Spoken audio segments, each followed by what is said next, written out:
If you've seen my previous videos, then you're already familiar with the idea that nearly every renowned prophet has cast an ominous veil over the year 2025.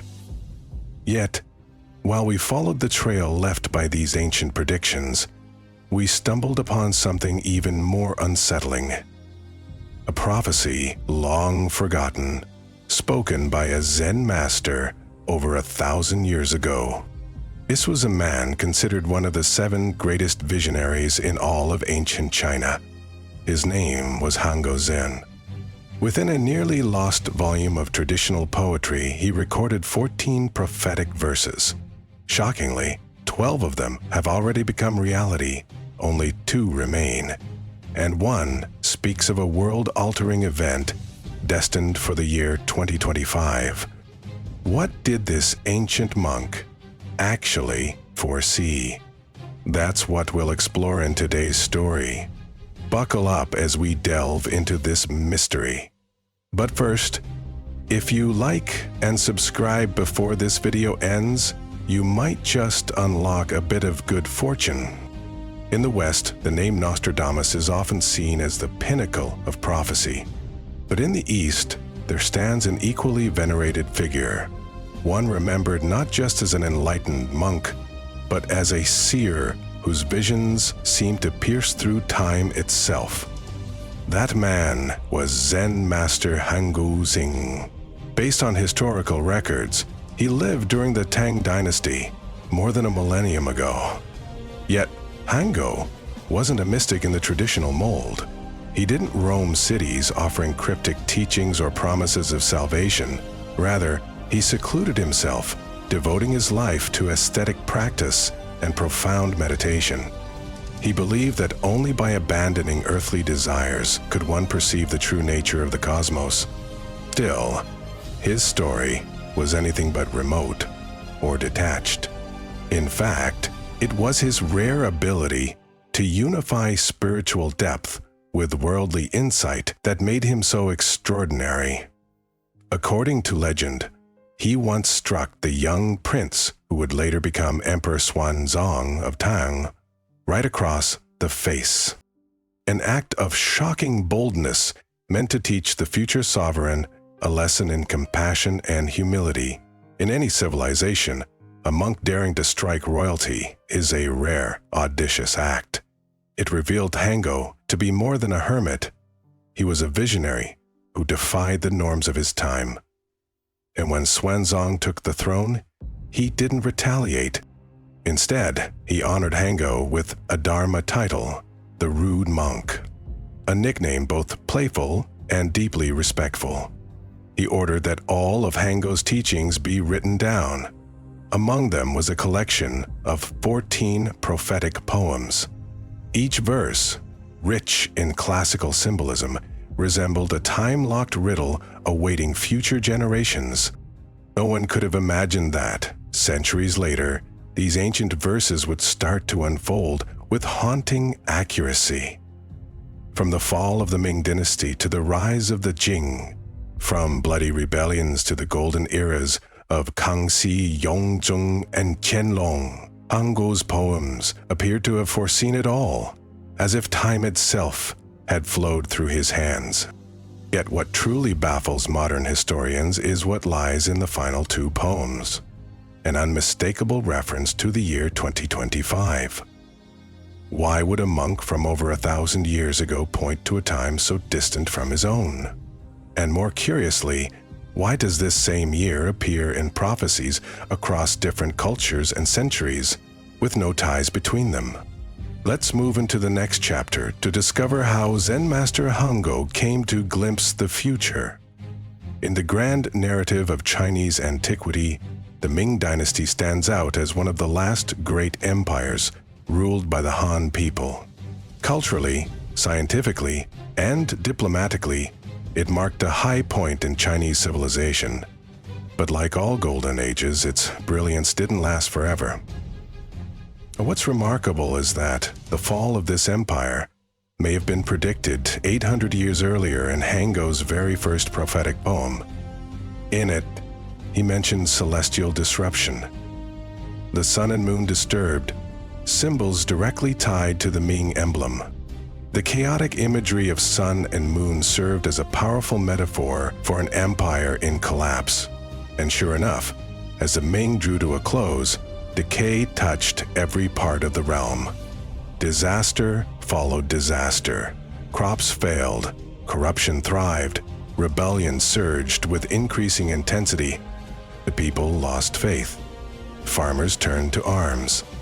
Officials vied for power as factions splintered the government.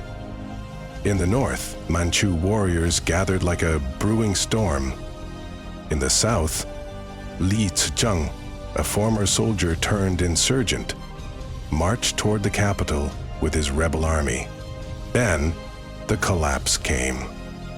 In 1644, Li's forces entered Beijing. Facing ruin, Emperor Chongchen, the final ruler of the Ming, ended his life beneath an old tree. As if offering a last apology to the ancestors, he believed he had disappointed. And somehow, Huangbo's poem had captured this moment with eerie precision. Not just the fall, but the symbols, the tone, the tragic inevitability. Still, the prophecy didn't end in despair. Beneath the fall, Huangbo hinted at a greater cycle, something larger than any one king or dynasty. For with every twilight, a new dawn must rise. The fall of the Ming was not only an end, but a warning. From its ashes emerged the Qing dynasty, bringing about a fundamental transformation in China's structure, values, and destiny. But what leaves modern scholars in awe is how accurately the chaos, bloodshed, and political shift were written into that first poem, centuries before it happened. After the Ming's collapse, the Qing ruled next, founded by warriors from China's northern frontiers. Initially viewed as outsiders, many thought the Qing lacked the elegance of prior dynasties. That changed when a young ruler rose, one who would silence critics and become one of the East's most revered emperors. His name was Kangxi. He inherited the throne at only 8 years old and would go on to lead the empire for over 60 years. Amazingly, the destiny of this young sovereign had already been outlined in Huangbo's second prophetic poem, written centuries before his birth. Despite assumptions, Kangxi wasn't raised in ease. He matured amid court intrigues and shifting alliances. At the center of this turmoil stood Oboy, one of 4 regents assigned to guide the empire during Kangxi's youth. But Oboy consolidated power and ruled the court as its de facto leader. Although Kangxi wore the imperial crown, it was Oboy who truly held the reins. Yet what no one foresaw was that the teenage monarch would eventually shift the balance of power himself. In 1669, at only 16 years old, Kangxi devised a daring plan. He summoned Oboy to the palace, under the innocent pretense of a tea meeting. Behind this ordinary invitation was a meticulously laid trap. As Oboy lifted his teacup, he let it fall. An offense that, under court decorum, was a serious breach of etiquette. Kangxi seized the moment. With a discreet signal, guards swarmed in, arresting the once untouchable regent on the spot. With one calculated maneuver, the young ruler dethroned the court's most powerful figure. Yet what left scholars stunned wasn't only Kangxi's bold reclaiming of power or the prophecy of his rise. It was the precision of the forecast. Huangbo's second poem mentioned a reign of 61 years. Kangxi's rule lasted exactly that long, making him one of China's longest-serving emperors. His area became one of strength, harmony, and immense cultural growth as foretold.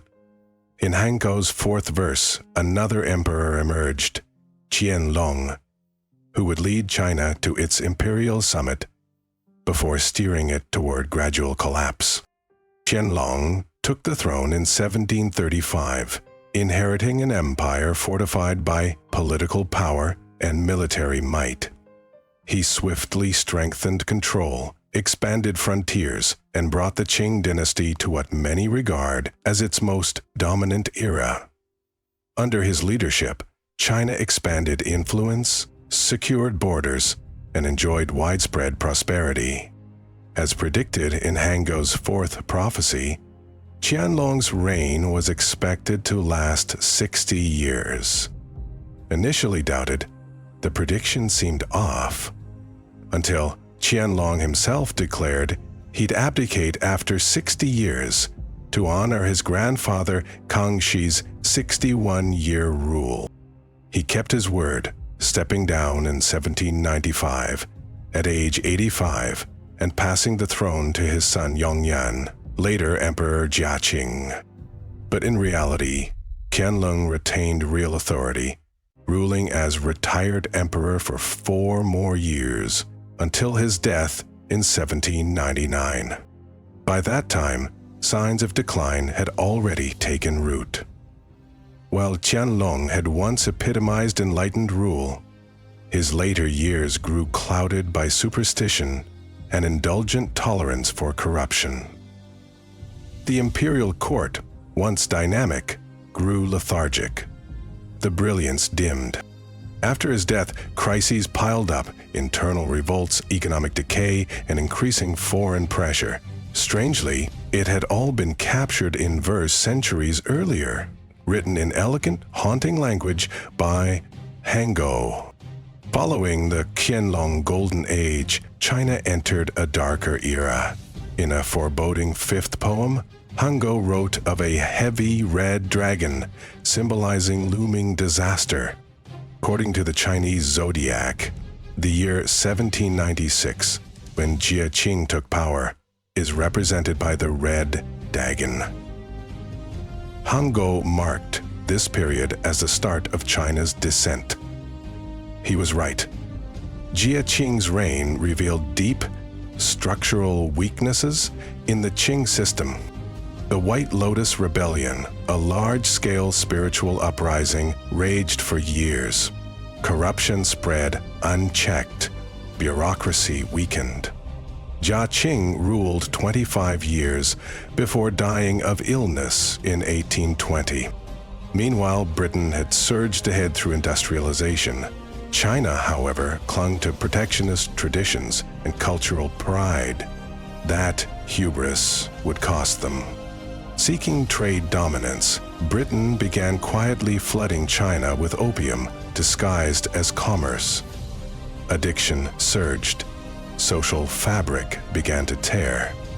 In 1839, Daoguang Emperor sent Lin Zexu to Guangdong to halt the crisis. In a powerful gesture, Lin destroyed over 20,000 chests of opium, provoking the First Opium War. In 1840, war broke out. Britain, with superior arms, swiftly prevailed. Once again, Huangbo's ancient prophecy seemed chillingly accurate, not just about people, but entire eras. From Zhao Qing's early turmoil to Daoguang's weakened leadership, the prophetic verses echoed with a dire warning. When an empire resists change, the world simply moves on. Out of Huangbo's 14 prophetic verses, 12 have already come true. Only 2 remain. The 13th poem makes a direct reference to the year 2025, a moment that, if realized, could profoundly reshape global dynamics. This poem, unlike earlier ones, does not mention rulers or dynasties. Instead, Huangbo appears to address humanity as a whole. The verse reads, "Ere the rat, the world reels from plague. The West shall again witness the rise of one from the South. By the year of the snake, all shall return to the center." In traditional Chinese astrology, the year of the rat refers to 2020. The year of the snake corresponds to 2025. What makes the verse so unsettling isn't just the mention of these dates, but how history has begun to echo them. In 2020, the world was ravaged by a pandemic of unprecedented scope. Cities fell silent, economies stalled. Grief and uncertainty crept into daily life, and whispers of Huangbo's old prophecy began to spread. Now, as we approach 2025, the looming question is, what comes next? The West shall again witness the rise of one from the South. But what does it mean? Could it signify a shift in global power nations, of the global South rising economically or politically? Could it hint at social change, long silenced communities reclaiming agency? Or perhaps it means a shift in ideas, new philosophies challenging the West's long-standing cultural dominance. Historically, China viewed itself as the Middle Kingdom, the center of civilization. So when Huangbo wrote, "All shall return to the center," was he predicting China's resurgence as a superpower? Or something more ominous, a global war, with China emerging as the final victor? We've already seen the Soviet Union collapse, witnessed 9/11, endured the 2008 financial crisis, and lived through the 2020 pandemic. History turns sharply, and 2025 may bring another pivot point, perhaps a new chapter for humanity, or a darker one. Yet prophecy isn't destiny. What happens next depends on our actions, our values, and the way we meet coming challenges. If we stand at a turning point, then let's steer it towards something better. As Huangbo wrote in his final verse, what comes next must be asked of those who come after. No matter what unfolds, the power to shape the future will always lie in the hands of the next generation. If today's story gave you pause, if it made you reflect on the wisdom of centuries past, then leave a comment, subscribe, and tap the bell. Until next time.